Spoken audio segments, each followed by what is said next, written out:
Filmaço, filmaço. Não dá pra dizer que nem o príncipe, né? Maquiavel, mas é tudo. Ó, esse ainda não vi, por isso que eu não posso recomendar. Mas o colega recomenda, né? A teoria de tudo, né? É muito legal. É todo mundo que me fala desse filme. Também tem aquele, não sei se é Interestelar, né?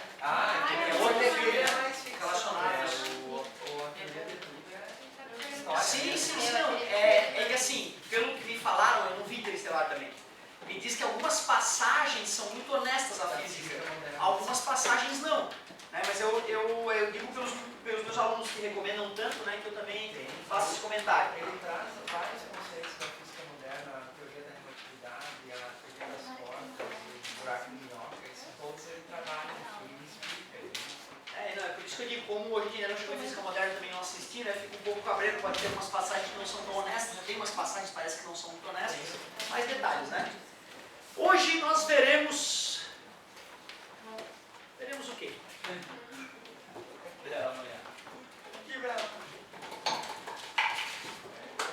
É gênios? Não.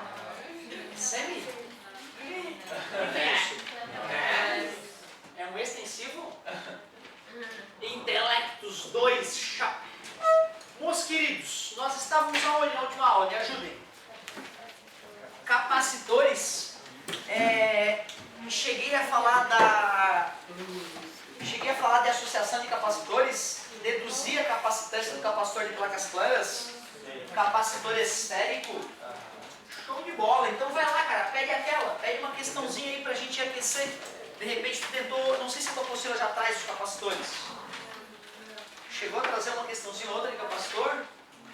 Não? E eu cheguei a passar exercícios para vocês? Cheguei a passar exercícios? 2, mas corrigi já. Ah tá, mas esse exercício vocês fazerem em casa não. Alguém tem alguma questãozinha que buscou fora então? Senão eu vou fazer o seguinte, eu vou passar pelo menos algumas questões para a gente exercitar isso não se apagar da nossa mente. Coisa mais querida, coisa linda. Então vamos lá, vamos fazer uma questão que a colega trouxe para a gente para revisar os conceitos mais importantes de capacitores. Deixa eu colocar aqui o nosso formulário. O nosso formulário de capacitor está bem grande, cara. Começou com a definição de capacitância, quantidade de carga sobre tensão. Aí, usando a ideia de tensão em campo elétrico uniforme, usando a ideia de densidade superficial de carga elétrica e a ideia de permissividade elétrica, usando essas noções, nós mostramos que a capacitância de um capacitor de placas planas ficava assim. Usando a tensão elétrica em uma esfera condutora carregada, nós mostramos que o capacitor esférico é R sobre K, a sua capacitância, onde o K é a constante eletrostática do meio. Vimos também que capacitores em paralelo, para achar a capacitância equivalente, é só somar as capacitâncias. E vimos que na associação em série de capacitores, o capacitor equivalente para ser obtido, nós temos que fazer a soma dos inversos das capacitâncias, para depois inverter o resultado e obter o capacitor equivalente. Cuidado, hein? Em série, a carga é a mesma, inclusive para o capacitor equivalente. Em paralelo, a tensão elétrica é a mesma. Basicamente isso que nós vimos.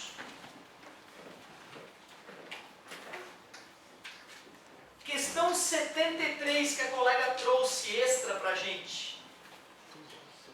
Cefet do Rio de Janeiro. Falava o seguinte: ao realizar simulações de efeitos elétricos em um computador, um estudante armou o circuito abaixo, em que A é uma máquina de lavar louça, 2.700 watts, B é um freezer, 700 watts, e C é uma fonte de tensão de 110 volts, e D é um disjuntor de 20 amperes. Então tu vê, ó. Ele disse que tinha uma máquina A e uma máquina B conectadas em paralelo.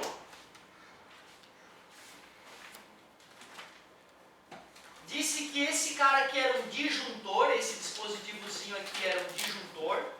Disse que a máquina A é uma máquina de lavar louça que tem 2.700 watts. E a máquina B é um freezer que tem 700 watts. Ele disse que a fonte C tem 110 volts. Aí ele vai lá, considerando os dados fornecidos, leia as afirmativas abaixo. Aí ele vai lá e faz afirmações. 1, 2, 3 e 4. O disjuntor não desarmará quando os dois aparelhos estiverem em funcionamento simultaneamente. Tu vê, como não tem nenhuma outra resistência elétrica no circuito, eu sei que ambos os aparelhos recebem 110 volts por estarem em paralelo.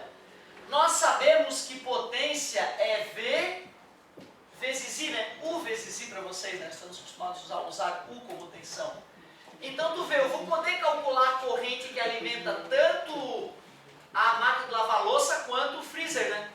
Para a máquina de lavar louça, 2700 é igual a 110 vezes I. O I fica igual a 270 sobre 11. Nós poderíamos fazer divisão, né? Ampere. Para o freezer, P igual a U vezes I. A potência do freezer é 700. A tensão elétrica é 110. Dá para calcular o I que alimenta o freezer. Daria 70 onzeavos de ampere. Portanto, eu consigo achar o I total, né? Que a gente poderia dizer que é o I1 mais o I2. O I1 atravessa a máquina de lavar louça, o I2 atravessa o freezer e eles se somam aqui para atravessar o disjuntor, né? O I total. Usamos a lei dos nós naquele momento. Quem é o I total? O I total, então, é 270 onzeavos mais 70 onzeavos. O I total fica 340 onzeavos. É, né? 0, 14 foi 1. É isso aí. Vamos ver quanto é que vai dar isso? 340 dividido para 11 dá 3, que dá 33. Sobra 10, não dá para dividir, 0, abaixo um 0, né? Aí dá 9, que dá 99, sobra 1. Então tu vê, a corrente é aproximadamente 30,9 ampere. O disjuntor resiste a essa corrente toda? Não, né? Então vamos ver, o disjuntor não desarmará quando os dois aparelhos estiverem funcionando simultaneamente. Ah, desarmará sim. 2. O disjuntor desarmará quando só o freezer estiver em funcionamento. 70 dividido para 11 vai dar 6, alguma coisa, né? Concorda comigo? 6 amperes vai desarmar. O disjuntor desarmará quando só o... Não, o que é isso? O disjuntor não desarmará quando só o freezer estiver em funcionamento. Não desarmará. O disjuntor desarmará quando só a máquina de lavar louça estiver em funcionamento. 270 dividido para 11 vai dar 2. 22, sobra 5, abaixa o 0. 4, 44, sobra 6, abaixo 0, 5. A corrente elétrica para alimentar apenas a máquina de lavar louça é de 24,5 ampere aproximadamente. Desarma ou não desarma? Desarma. O disjuntor desarmará. Verdade. Então nós temos apenas a 3 e a 4. Apenas a 3 e a 4 são verdadeiras. Ótima questão para a gente revisar alguns conceitos de eletrodinâmica. Quem dá mais? É só pedir que daqui a pouco eu vou passar algumas de capacitores para vocês poderem se divertir.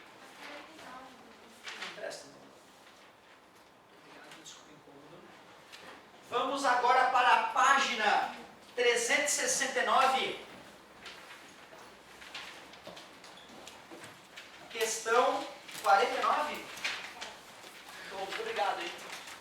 Questão 49 do nosso livro 3. Um gerador tem uma força eletromotriz de 1,5 volts. Se nós quiséssemos anotar os dados, né, de maneira bem organizadinha e clássica, força eletromotriz 1,5 volts. E resistência interna 0,1 ohm. Ligando-se seus terminais a um resistor com resistência de 0,4 ohms, a diferença de potencial entre esses terminais, ele quer saber o U. Vamos desenhar o que está acontecendo, vai ficar mais fácil de entender. Tem uma força eletromotriz com uma resistência interna, isso é a bateria, a pilha, o gerador, que vai ser conectado a um resistor externo. O Rzão tem 0,4 ohms, o Rzinho é 0,1 ohm e a força eletromotriz 1,5 volts. Tu vê, né, cara? Se nós quiséssemos fazer de uma maneira bem elegante, bem bonita, a gente pegaria a equação do gerador, montaríamos a equação para o gerador, esta é a equação do gerador, só substituir a força eletromotriz e a resistência interna, aplicaríamos a definição de resistência elétrica no resistor externo, o U atuando nele é o valor da sua resistência, vezes a corrente que o percorrerá. Quando eu conectei os polos do gerador aos polos do resistor, na verdade é conectá-los em paralelo, ou seja, o U que está atuando nos polos do gerador é o U que está atuando nos polos do resistor. O U do gerador é igual ao U do resistor. Aí eu posso igualar essas equações. 1,5 menos 0,1 vezes I é igual a 0,4 vezes I. Menos passa para o outro lado mais, 0,4I mais 0,1I. 1,5 é igual a 0,5I. Está multiplicando, passou dividindo. 1,5 dividido por 0,5. I é igual a 3 amperes. Só que ele não pediu qual era a corrente elétrica. Ele pediu a tensão nos polos. Eu tanto posso calcular a tensão nos polos através da equação do resistor, que é mais prático, ou eu posso calcular a tensão nos polos pela equação do gerador. As duas vão ficar muito fáceis, né? 3 vezes 4, 12. 1,2 volts daqui para cá. 3 vezes 0,1 dá 0,3. 1,5 menos 0,3, 1,2. Claro, tinha que dar o mesmo resultado. 1,2.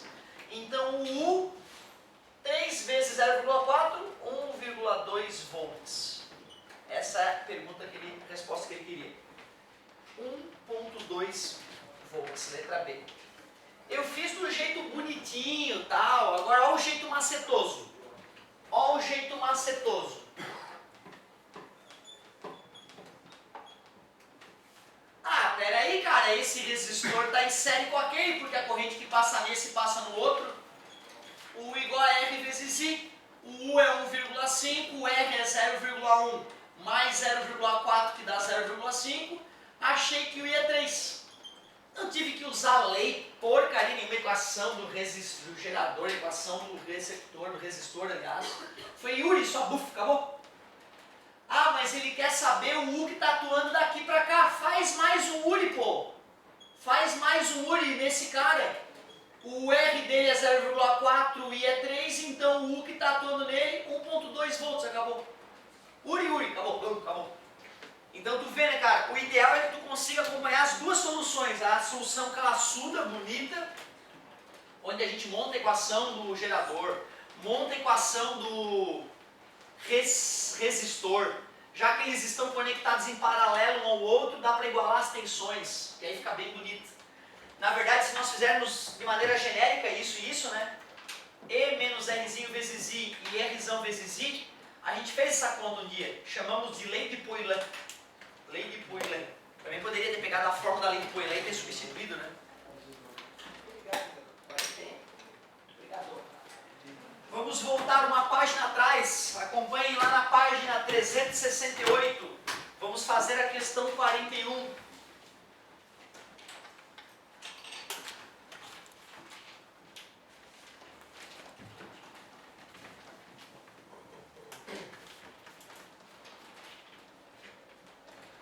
Que bela manhã para aprender física.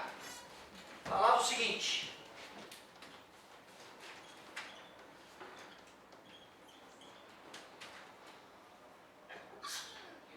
A figura abaixo representa um circuito no qual o gerador, cuja resistência interna é desprezível, fornece uma diferença de potencial constante de 20 volts. Então tinha lá um gerador, aí passava por um resistor, mais um resistor, mais um resistor, um amperímetro que ele chamou de A2, só que aqui tinha mais umas bifurcaçõezinhas aqui, outro resistor, mais um resistor, esse é o circuito. Ele também instalou um primeiro amperímetro aqui, A1. Ele me disse quanto valia a resistência de cada resistor.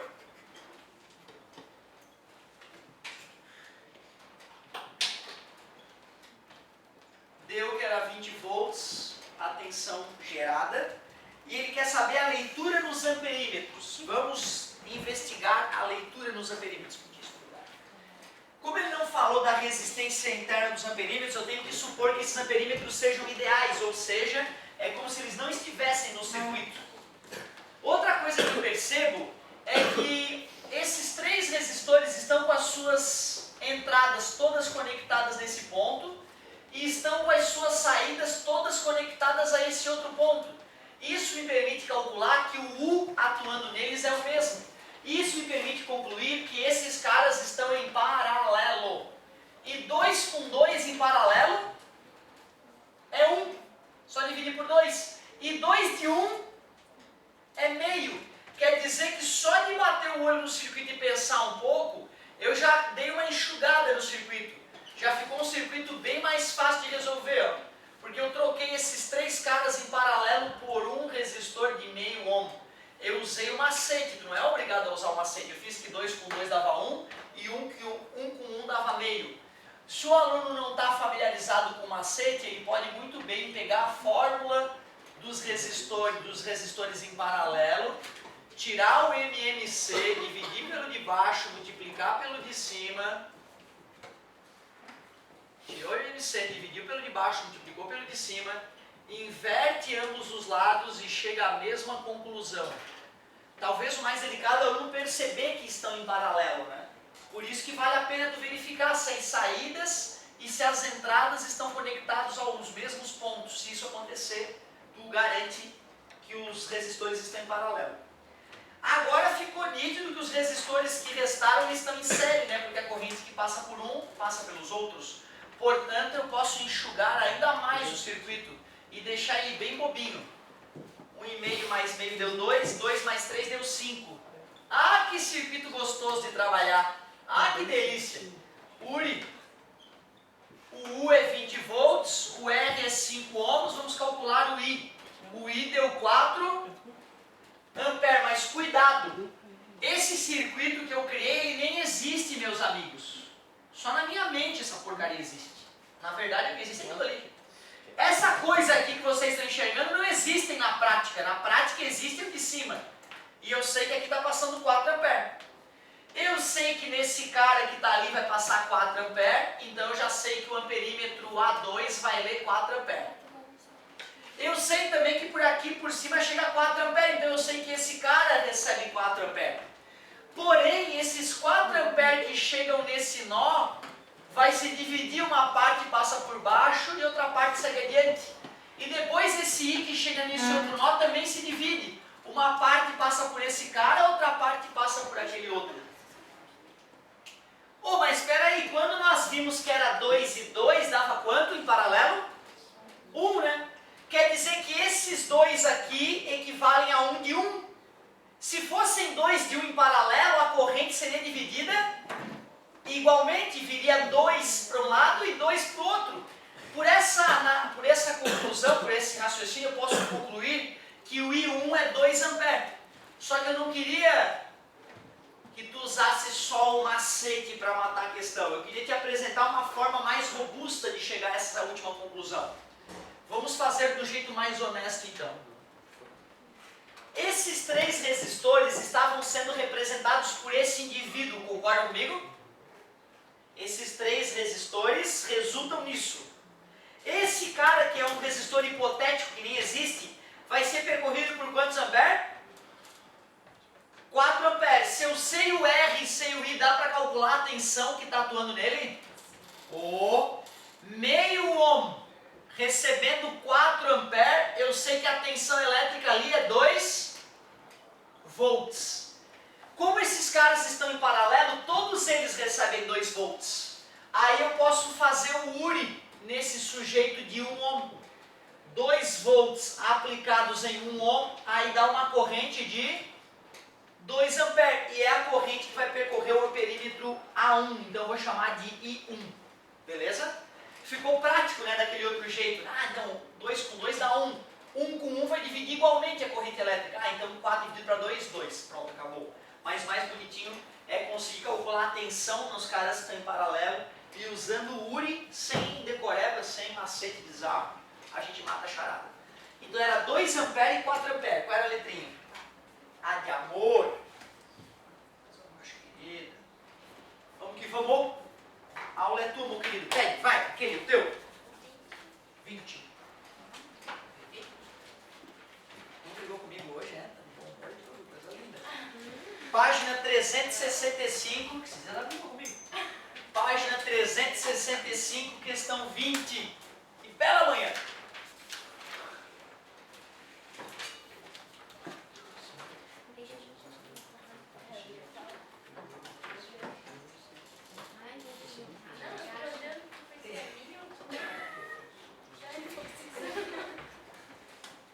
Página 365, exercício 20.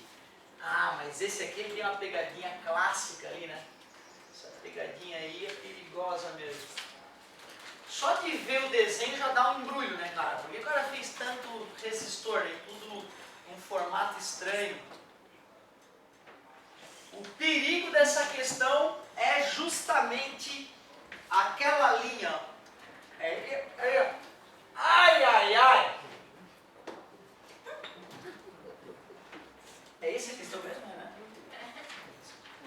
Então, meus queridos, olha só. A associação abaixo, todos os resistores têm 12 ohms. A resistência em ohms equivalente ao conjunto todo é... Ele disse que todos os caras têm 12 ohms. Dá uma olhada. 12, 12, 12 e assim por diante.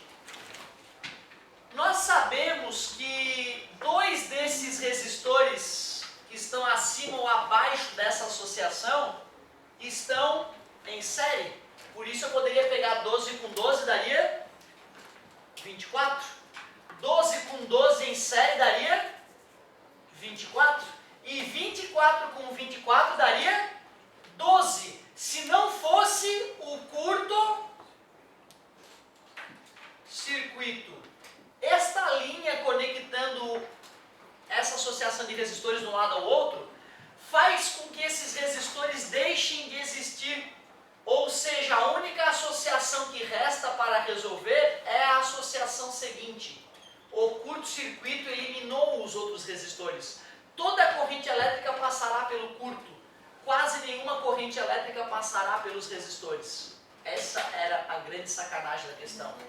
Agora 12 com 12 em série e 12 com 12 em série vai dar 24. Vai ter 24 em cima, 24 embaixo e 12 no meio. Só que 24 com 24 é 12. E 12 com 12 é 6. Aí a gente conclui que a resistência equivalente é 6 ohms. Letra A. Se a gente não percebe que tinha um curto aqui, 12 com 12 dá 24, 12 com 12 dá 24, 24 com 24 dá 12, aí ficaria 12 mais 6, que daria 18. Certo? Aí a gente acharia que era a letra B. Então foi a sacanagemzinha do cara. Aquilo ali que é a parte perigosa. Outro, o aluno também não precisa usar o macete, né? 24 com 24 dá 12, 12 com 12 dá 6. Ele poderia terminar a questão fazendo, né? 1 sobre 24 mais 1 sobre 12 mais 1 sobre 24. O mínimo é 24, divide por embaixo, multiplica por em cima, daria 6. Ótima pedida. Curto-circuito, cara, como isso me incomodou no terceirão. Até eu me tocar o que era o curto-circuito, eu errei 1 quilo de questões de eletrodinâmica. Muito bem. E aí, meus queridos, vamos? Obrigado. Estou feliz com as pedidas aí, pessoal. Às vezes tem que fazer um esforço danado para a galera me fazer pergunta. Vocês é só pedir, coisa linda. Vamos que vamos.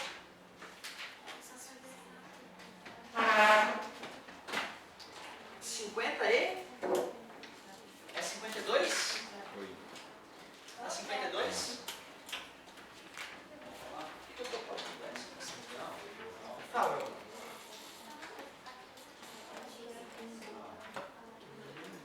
Não, aí eu não tenho, tem que ter um fiozinho. Se eu tivesse um fiozinho conectando aqui pra cá, aí sim, ele seria 0. E aqui não tem jeito. Essa com essa em série. Vai somar. Deu 3. Esse 3 eu tenho em paralelo com essa.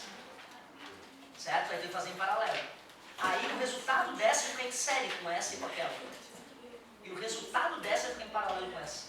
Ou seja, por mais que elas aparentam estar em paralelo, elas não estão porque a saída dela não está conectada diretamente na saída da outra. Tem um cara no meio. Sabe qual a ideia? Ele gosta dessa questãozinha, uma boa medida. Arrisca ela aí, se não bater o gabarito, depois tu pede e a gente corrige. Prepara aí, meu querido, página 369, questão 52. Vamos ver o que tem de especial essa questãozinha. Página 369, questão 52. Olha só o que o cara fez. Um circuito esquematizado é constituído de um gerador de FEM, força eletromotriz, e resistência interna Rzinho, e um resistor de resistência 10 ohms, um voltímetro ideal V e uma chave interruptora CH. Ele pegou o gerador, conectou um voltímetro em paralelo a ele e conectou um resistor externo, mas deixou uma chavezinha para ele poder abrir e fechar quando ele quiser. Ele até agora só disse que o resistor externo tem 10 ohms. Com a chave aberta, o voltímetro indica 6 volts. Eu te pergunto, com a chave aberta vai ter corrente elétrica circulando pelo circuito? Não, então esse gerador que tem força eletromotriz e resistência interna, não vai estar perdendo nada na sua resistência interna, já que não tem corrente elétrica. Portanto, o voltímetro está lendo, na verdade, a força eletromotriz. Isso é um dado importante. Sempre que eu conecto um voltímetro nos polos do gerador, ele vai ler a força eletromotriz. Depois, ele disse que quando a chave é fechada, tem 5 volts atuando. Quando ele fecha a chave, aí o voltímetro indica 5 volts. Nesse caso, quando a chave está fechada, tem corrente elétrica. Se tem corrente elétrica, tem perda de energia na resistência interna. Aí o que o voltímetro está lendo, que é 5 volts, não é mais a força eletromotriz, é a tensão nos polos do gerador. Nós sabemos que a equação do gerador diz que a tensão nos polos é a força eletromotriz menos R vezes I. Concorda comigo? Pelo enunciado eu percebi que uma hora a tensão nos polos é 5 e que a força eletromotriz é 6. Mas eu não sei nem o Rzinho nem o I. O que ele me pediu? Olha que safado, ele me pediu a resistência interna do gerador. Eu não tenho o I. Se eu soubesse o I, eu acharia o Rzinho. Mas pensem bem, quando o voltímetro está lendo os 5 volts, esses 5 volts não está atuando só nos polos do gerador, também está atuando nos polos do resistor. Aí eu posso fazer URI nele. O U é 5, o R é 10, aí eu calculo o I, que vai dar 0,5. E esse 0,5 ampere que percorre o resistor também percorre o gerador. Então eu descobri o I, que é 0,5. Aí eu vou poder isolar o R. Menos passa mais, mais passa menos. A resistência interna é 1 dividido por 0,5. A resistência interna deu 2 ohms. Não era obrigatório ter feito nesse caminho, né? Mas para revisar a matéria, eu acho que é um caminho honesto. A gente também poderia ter pensado assim, ó. Peraí, se é 6 volts que eu estou gerando e aí depois eu estou lendo 5 volts, quanto é que eu estou perdendo então na resistência interna? 1 volt. Aí eu quero aplicar o URI nela. Eu já descobri que é 1 volt atuando nela. Só falta descobrir o Rzinho. O I, faço o mesmo cálculo, ó. URI. Aí pego esse I e boto aqui, com 2 URI daria para matar, tá vendo? Sem ter que usar a equação do gerador. Eu usei a equação do gerador para enriquecer a solução. Mas daria para ter feito com bom senso 2 URI e já matar a charada. Boa pedida. Letra A de amor. O amor está em alta. Que coisa linda. Muito obrigado. No fundão, galera do fundão, bem-vinda. Vamos lá, pessoal. Eu também estou dando uma segurada porque o chefinho me pediu, Otávio, calma, que o volume 4 só chega no meio de outubro. Relaxa, ele falou, calma, calma. Aí eu rezei o Pai Nosso, uma Ave Maria, né, fiz o yoga de manhã cedo e já estou mais calmo.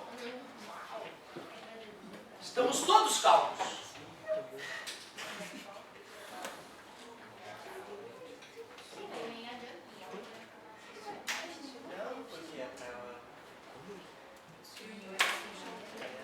Tem um aniversário que vai terminar aqui, vai começar logo fazendo os lugares. Não, mas aí eu acho que, assim, se eu sentir o cheirinho do volume 4, entendeu? Aí eu já começo, né? Não vou esperar ele chegar, assim, chegar. Quando ele estiver perto, né? Mas eu garanto a vocês que nós vamos dar conta do conteúdo antes dos vestibulares. Tem o eletromagnetismo, eu estou me segurando para não falar do eletromagnetismo, que é a parte mais bela, mais bonita, né, cara? O eletromagnetismo é fantástico. E é isso que é o bom, mas é isso que é o lado bom. O lado bom é que a parte mais difícil nós vamos ter bastante tempo para revisar. E não só essa parte, né? O todo, né? Nós vamos revisar muitas vezes. Não custa, pelo menos uma meia aulinha, né? Do vomitar a matéria rapidinho, não custa. Com certeza fazer bastante exercício. Essa é a ideia de poder agilizar a aula, né? Também já comentei com vocês, né, cara? Tá provado, não é a aula que ensina. A aula é tipo assim, ó galera, saibam que exista. Aí o resto é aquele serviço bonito que tu faz em casa, de tu ter dúvida, ficar indignado, fazer exercício, chorar em cima do exercício, né, que eu tô errando. Aí tu vem e pede, aquele momento é mágico.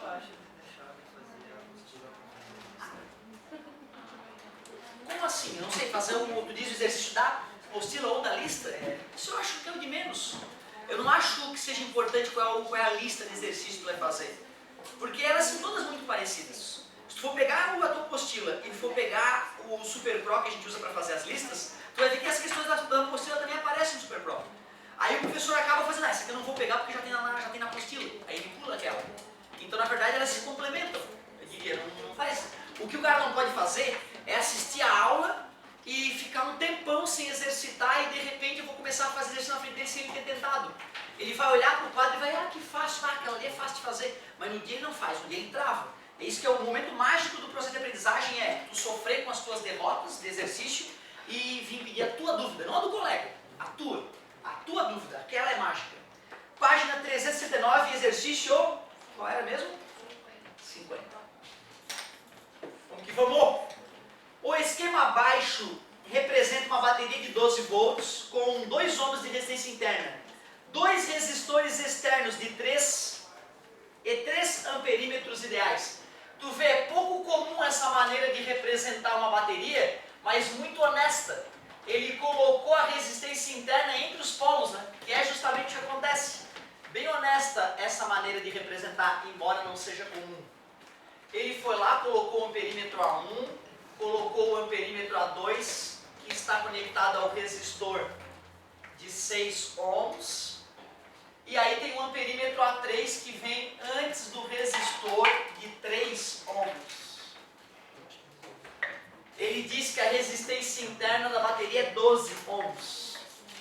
Os amperímetros A1, A2 e A3 medem respectivamente em amperes.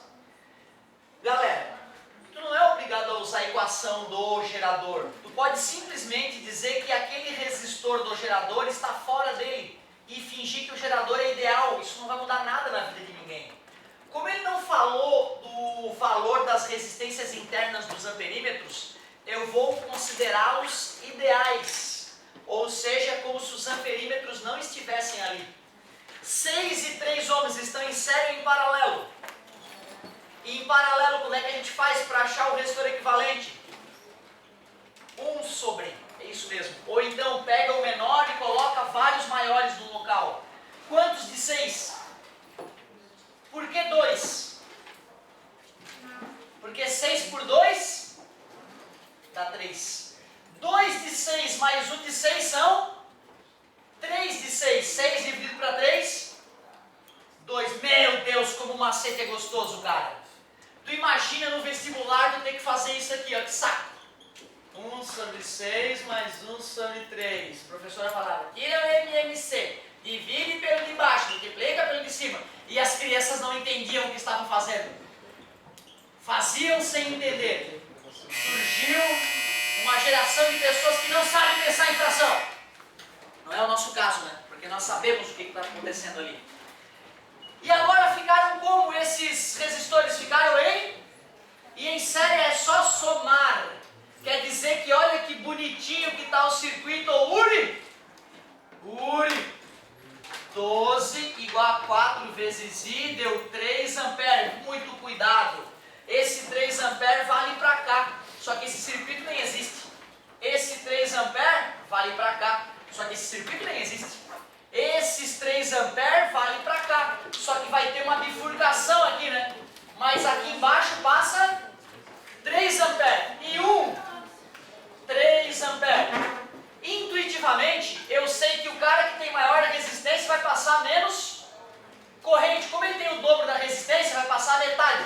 A única explicação, 2 amperes e 1 ampere. Mas foi macetoso isso. Vamos fazer do jeito honesto. Esse cara é que está representando esses, não é isso? Se eu faço Uri nele, meus amigos, eu descubro que tem 6 volts atuando na galera que está em paralelo. Aí eu posso fazer Uri separadamente no cara de 3 e no cara de 6. E aí eu confirmo as nossas ideias. Que o I2 vai dar 1 ampere e que o I3 vai dar 2 amperes. Matamos a charada. 3, 1 e 2. A de amor, eu digo, o amor está em alta. Muito obrigado, galera. Até mais. Quem foi? Muito obrigado, querido. Show. Bom recreio pra vocês, daqui a pouco estamos juntos. Recreio. Não é faculdade que é o intervalo. Mas é almoço. Corta, edita. Fala.